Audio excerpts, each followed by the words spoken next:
जय Siya Ram to all. आज का हमारा टॉपिक है Einstein's explanation of photo electric effect. तो इससे पहले के लेक्चर्स में हम देख चुके हैं कि फोटो इलेक्ट्रिक इफेक्ट के कुछ एक्सपेरिमेंट्स जो हुए वो एक्सपेरिमेंट्स जो हैं वेव मॉडल ऑफ लाइट से आपके डिस्क्राइब नहीं किए जा सकते हैं। तो उसके लिए आपको एक नई थ्योरी देने की जरूरत पड़ेगी और वो थ्योरी दी आपकी आइंस्टीन ने।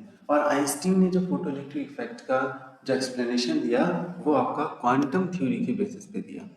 और क्वांटम थ्योरी का मीनिंग क्या हुआ, इससे पहले के लेक्चर्स में हमने देखा था कि जब ब्लैक बॉडी रेडिएशन के एक्सप्लेनेशन को क्लासिकल मैकेनिक्स के द्वारा समझने की कोशिश की गई तो उसके ग्राफ आपके एक्सपेरिमेंटल ग्राफ और थियोरेटिकल ग्राफ मैच नहीं हो रहे थे। तो प्लांक एक साइंटिस्ट आए और उन्होंने अपना एक क्वांटम मैकेनिकल मॉडल दिया और उसके अनुसार जब उन्होंने ब्लैक बॉडी रेडिएशन को एक क्वांटम के रूप में आपका डिफाइन किया, मतलब कि उन्होंने कहा कि एनर्जी जो है आपकी कोई भी बॉडी है, ब्लैक बॉडी कह लीजिए या कोई भी ऑब्जेक्ट है, वो जो रेडिएशन इमिट कर रहा है वो रेडिएशन आपके कंटिन्यूस नहीं होंगे, वो रेडिएशन आपके क्या होंगे, क्वांटा के फॉर्म में होंगे।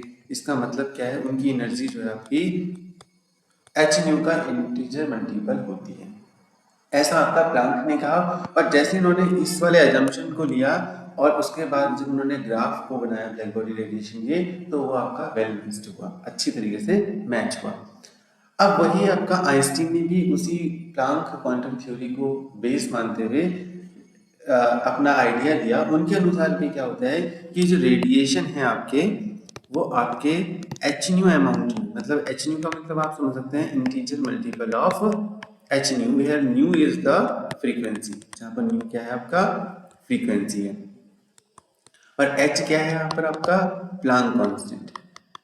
तो उन्होंने कहा कि आपका जो रेडिएशन है वो रेडिएशन किसके फॉर्म में होते हैं, क्वांटम के फॉर्म में होते हैं। क्वांटम को आप समझ सकते हैं एनर्जी के पैकेट के फॉर्म में, मतलब कि जो आपकी एनर्जी है वो एनर्जी आपकी जो ट्रेवल कर रही है वो आपके छोटे छोटे एनर्जी के बंडल्स के फॉर्म में ट्रेवल कर रही है। और जो क्वांटा है उन्होंने कहा कि जो ये एनर्जी के जो छोटे छोटे बंडल्स हैं, जो इनकी एनर्जी होगी वो एच न्यू होगी या एच न्यू का इंटीजर मल्टीपल होगी। कोई भी वैल्यू आपकी पॉसिबल नहीं, आप ऐसा नहीं कह सकते कंटिन्यूस वैल्यू होगी। तो यहाँ पर हम एन लिखते हैं, वो एन आपका क्वांटम को दिखाता है। क्वांटम को दिखाता है मतलब क्या कि एन की वैल्यू आप 1 2 3 ऐसे ही रख सकते हैं, हाफ या आपके जो पॉइंट्स वाले नंबर्स हैं वो आप नहीं रख सकते हैं। तो केवल यही रखेंगे तो इसका मतलब क्या है कि कोई एनर्जी आपकी दे रहा है तो वो एच न्यू दे सकता है, नेक्स्ट एनर्जी अगर उससे ज्यादा एनर्जी देना चाह रहा है तो 2 एच न्यू, मतलब 1.5 एच न्यू देना पॉसिबल नहीं।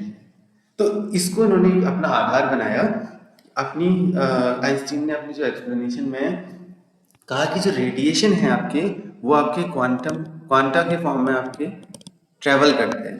जो रेडिएशन है आपके वो किसके फॉर्म में ट्रेवल करते हैं, क्वांटा के फॉर्म में ट्रेवल करते हैं। ये क्वांटा क्या है, पार्टिकल है, और इस पार्टिकल की जो एनर्जी है वो किस फॉर्म में होगी, एच न्यू होगी। और लाइट का जो पार्टिकल है क्वांटा, उस पार्टिकल का नाम हम लिखेंगे फोटोन। और यही फोटोन के कारण आपकी इस थ्योरी का नाम क्या है, फोटो इलेक्ट्रिक इफेक्ट है। ठीक है ना। तो देखो फोटोन आपका क्या हुआ, इमिट होता है उनके अनुसार रेडिएशन। जब भी रेडिएशन का मीनिंग क्या हुआ इनके अनुसार, फोटोन का emission, emission of photon is radiation, इनके अनुसार ऐसा है। ठीक है ना। अब हम क्या देख रहे हैं कि क्या ये फोटोन की जो थ्योरी है ये आपकी फोटो इलेक्ट्रिक इफेक्ट को डिफाइन कर पा रही है, तो इसका आंसर है यस।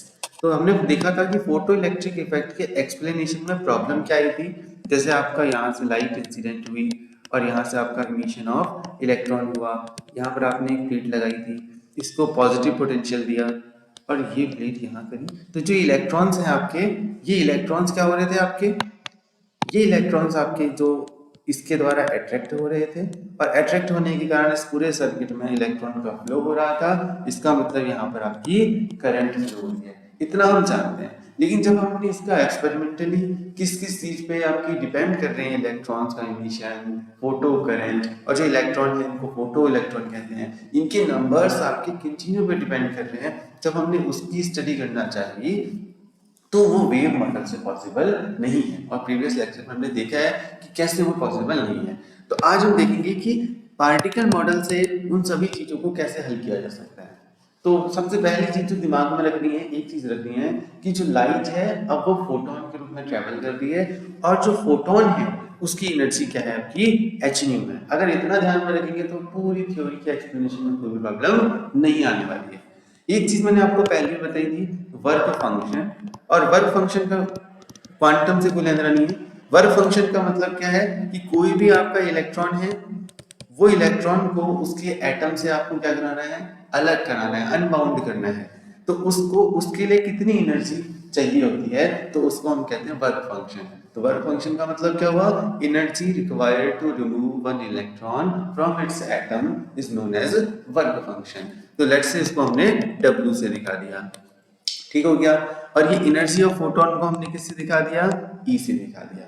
तो अब आइंस्टीन की हम एक्सप्लेनेशन की बात करेंगे कि कैसे कैसे उन्होंने हर एक पॉइंट को एक्सप्लेन किया कि हाँ, और क्वांटम मतलब ये जो क्वांटम थ्योरी ऑफ आपकी फोटो इलेक्ट्रिक इफेक्ट है कंप्लीटली डिफाइन कर देगी आपके फोटो इलेक्ट्रिक इफेक्ट को, कोई भी इसमें ड्रॉबैक्स नहीं है इसके।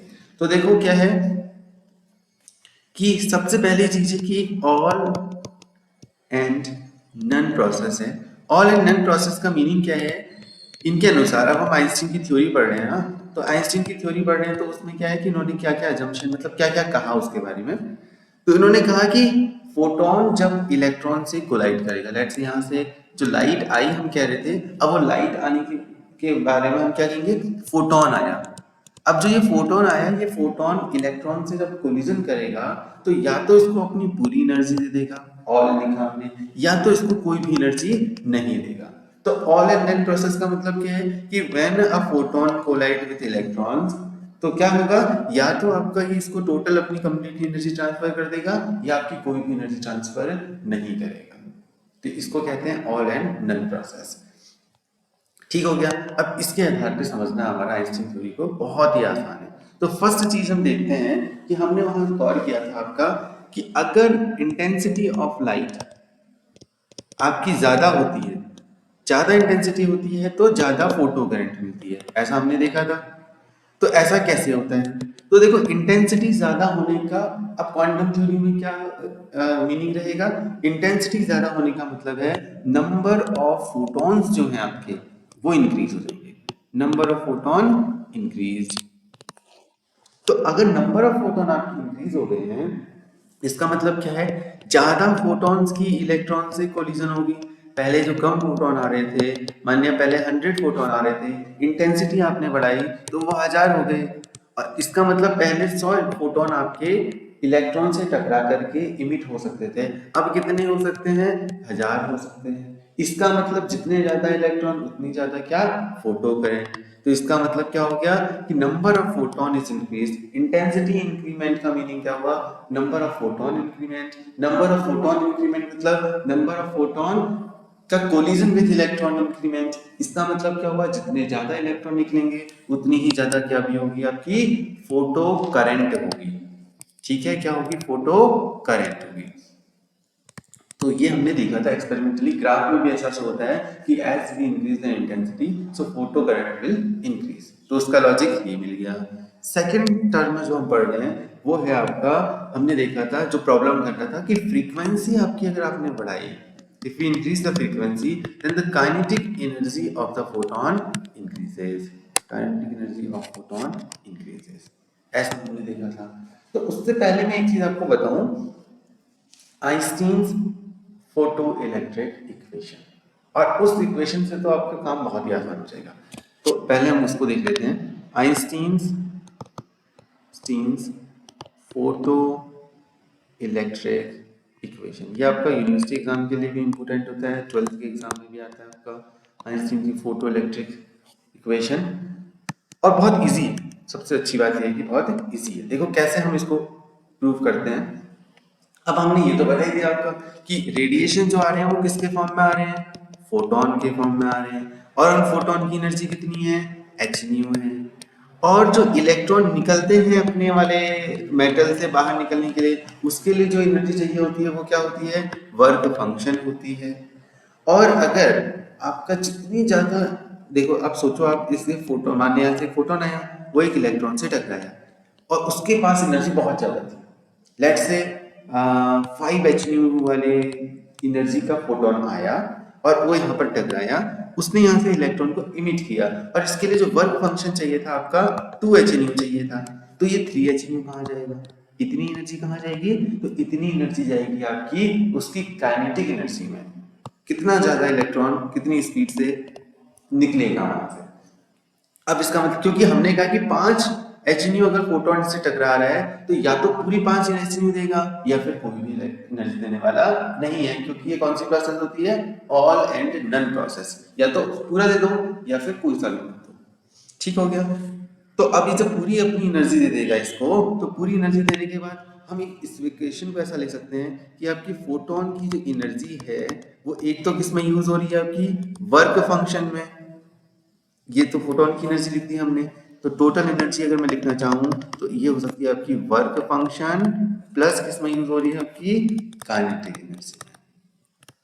तो फोटोन की एनर्जी आपकी दो जगह यूज होती है, वर्क फंक्शन में एंड काइनेटिक एनर्जी में। अब एक चीज और है कि जो आपका वर्क फंक्शन की तो बात कर रही है हमने इलेक्ट्रॉन को निकालने के लिए, लेकिन क्या होता है ये इलेक्ट्रॉन जब निकलेगा तो यहाँ बहुत सारे इलेक्ट्रॉन्स और भी हैं, उनकी कोलिजन भी होती है, तो ऐसा नहीं कि टोटल एनर्जी आपकी जो निकलती है काइनेटिक एनर्जी आएगी। ये जो काइनेटिक एनर्जी हम लिख रहे हैं ये आपकी मैक्सिमम काइनेटिक एनर्जी है जब यहाँ पर कोई और कोलिजन इनका नहीं हो रहा है इंटरनली। ठीक हो गया। तो एनर्जी आपका E equal to h nu लिख सकते हो, इक्वल टू लिख सकते हो work function W plus kinetic energy को आपको पता है हाफ mv स्क्वायर, और इसी को कहते हैं आपका आइंस्टीन फोटो इलेक्ट्रिक इक्वेशन। ठीक है ना, ये भी एक इंपॉर्टेंट टर्म है आपका। एक चीज और हम यहाँ से कर सकते हैं कि वर्क फंक्शन के बारे में, तो वर्क फंक्शन के लिए भी एक टॉपिक था वहां पर जब हमने आपको बताया था थ्रेशहोल्ड फ्रीक्वेंसी। तो जो थ्रेशहोल्ड फ्रीक्वेंसी थी उसके बारे में हमने कहा था कि जैसे लेट्स से अगर मैं न्यू नॉट को थ्रेशहोल्ड फ्रीक्वेंसी कहूं तो न्यू नॉट से कम वाली फ्रीक्वेंसी पर रेडिएशन मतलब जो इलेक्ट्रॉन का एमिशन पॉसिबल नहीं होता है, उससे ऊपर ही जब वैल्यूज होंगी तभी इजेक्शन ऑफ इलेक्ट्रॉन पॉसिबल है। तो इसका मतलब क्या है कि एच न्यू नॉट फ्रीक्वेंसी का अगर आपके पास फोटोन आएगा तब तो आपका फोटो मतलब सबसे मिनिमम एनर्जी जो रिक्वायर्ड है किसी फोटोन की तो वो एच न्यू नॉट चाहिए, मतलब थ्रेशहोल्ड फ्रीक्वेंसी वाले एनर्जी का फोटोन तो चाहिए। अगर उससे कम एनर्जी का फोटोन अगर आप डालोगे तो कोई भी आपका इमिशन ऑफ इलेक्ट्रॉन नहीं होने वाला है, फोटो इलेक्ट्रिक इफेक्ट नहीं दिखने वाला है। तो वर्क फंक्शन की जगह आप एच न्यू नॉट भी लिख सकते हो, तो इक्वेशन कुछ ऐसी मॉडिफाइड हो जाती है, h nu is equal to h nu not plus half m v square, और इसको अगर अब मैं लिखना चाहूँ h nu minus nu not equal to half m v square.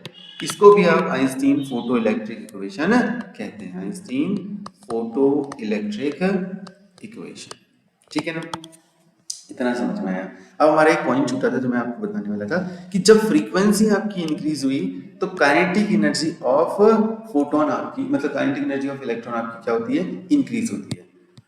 तो वो तो इसी से आप देख सकते हो, देखो जैसे हमने देखा एच न्यू, यहाँ वाले फिगर से ज्यादा अच्छा है, जैसे कि देखो आपका एच न्यू अगर आपका न्यू अगर आपने इंक्रीज कर दिया जैसे, तो न्यू इंक्रीज करने का मतलब क्या है, जैसे यहाँ पर आपकी वैल्यू आपकी पहले अगर 10 थी इसको आपने 20 कर दिया।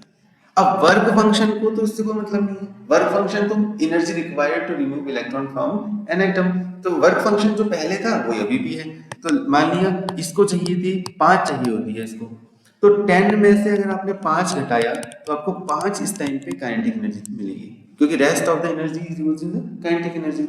और अगर आपने फ्रीक्वेंसी बढ़ा के ये टोटल वैल्यू आपकी 20 हो गई और वर्क फंक्शन अभी भी 5 है, इसका मतलब काइनेटिक एनर्जी कितनी हो जाएगी, कुछ 15। ये यूनिट्स आप बाद में चेक कर लीजिएगा, इसका मतलब नहीं है, मैं केवल समझाना चाह रहा हूँ कि जैसे आपकी फ्रीक्वेंसी आप इंक्रीज करोगे तो इसका मतलब वर्क फंक्शन में तो कोई फर्क नहीं पड़ने वाला, बट काइनेटिक एनर्जी आपकी इंक्रीज हो जाती है। और ऐसा ही हम देखते भी एक्सपेरिमेंटली कि as we increase the frequency so kinetic energy of the photo electron will increase. ये आपका बहुत इंपॉर्टेंट एस्पेक्ट था जो कि पार्टिकल थ्योरी से समझाने में बहुत ईजी तरीके से समझ में आ जाता है।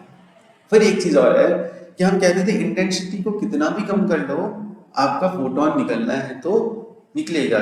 तो उसका मीनिंग क्या होता था, देखो अगर इंटेंसिटी आप कम कर रहे हो तो इसका मतलब आप नंबर ऑफ फोटोन कम कर रहे हो।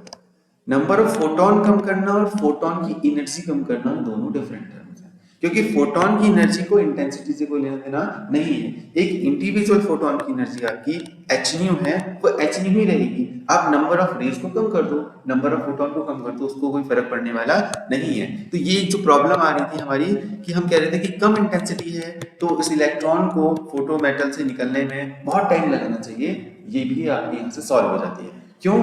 कोई भी टाइम इसको एक्स्ट्रा नहीं लगाना चाहिए, क्योंकि अभी भी एक फोटोन आ रहा है और वो मेटल पे टकरा रहे हैं और वो जा रहे हैं। इंटेंसिटी का फोटोन की एनर्जी से कोई लेना देना नहीं है।